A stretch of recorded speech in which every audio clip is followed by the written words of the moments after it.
This spring on Living St. Louis, we'll take you deep inside a special project launched by Metro Theater Company. When it decided to produce, and in this corner, Cassius Clay, they knew it was a play that would speak to and for young audiences all over the St. Louis region. What they didn't expect was the overwhelming response from the community to a call for local partnerships. These collaborations, known collectively as the Cassius Project, are enabling over 6,000 students to attend the play, which is being performed at the Missouri History Museum through the month of February. Post-performance panels and conversations are scheduled for both the student matinees as well as the public weekend performances to give audiences the chance to discuss the issues addressed in the play and meet members of the community who are dedicated to positive change.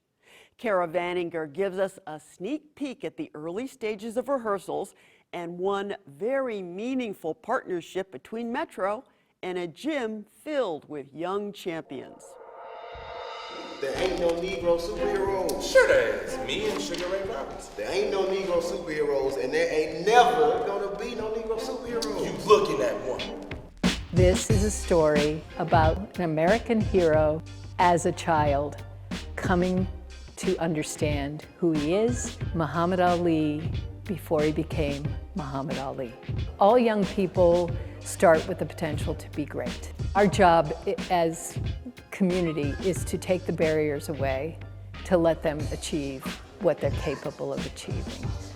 The Jim Crow laws in the 50s and 60s certainly weren't allowing that with Cassius Clay and his contemporaries. Luckily, when he was 12 years old and in a rage over someone stealing his bicycle, the cop he went to was Joe Martin. Joe Martin said, "Why don't you come and learn how to fight in a boxing ring instead of going out and trying to whoop the guy who stole your bicycle?"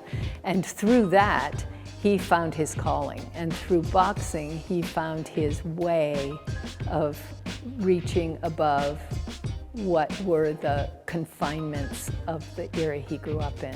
In this play, we see scene after scene that resonate with what's happening in our community today.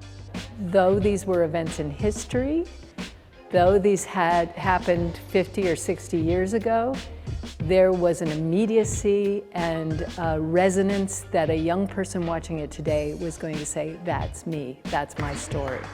We have to empower young people to make positive change so that they feel they have a way to contribute, that they don't have to just sit in anger. All kinds of people in St. Louis were kind of coming out of the woodwork to say, we want to be a part of this. People who are interested in the racial equity issues. Teachers who are interested in finding a place to have this conversation with their students. People who are interested in social justice issues. The boxing community. We happened to meet a couple of the coaches at St. Louis All City Boxing, which is a nonprofit gym. These are young people who are already winning national championships and who are disciplined and dedicated and keeping up their grades and staying out of trouble, because if they don't, they won't be allowed to box. What the coaches at St. Louis All City Boxing are doing is that same kind of work that Joe Martin was doing. Coming in every day to work with these young people to ignite that same kind of flame.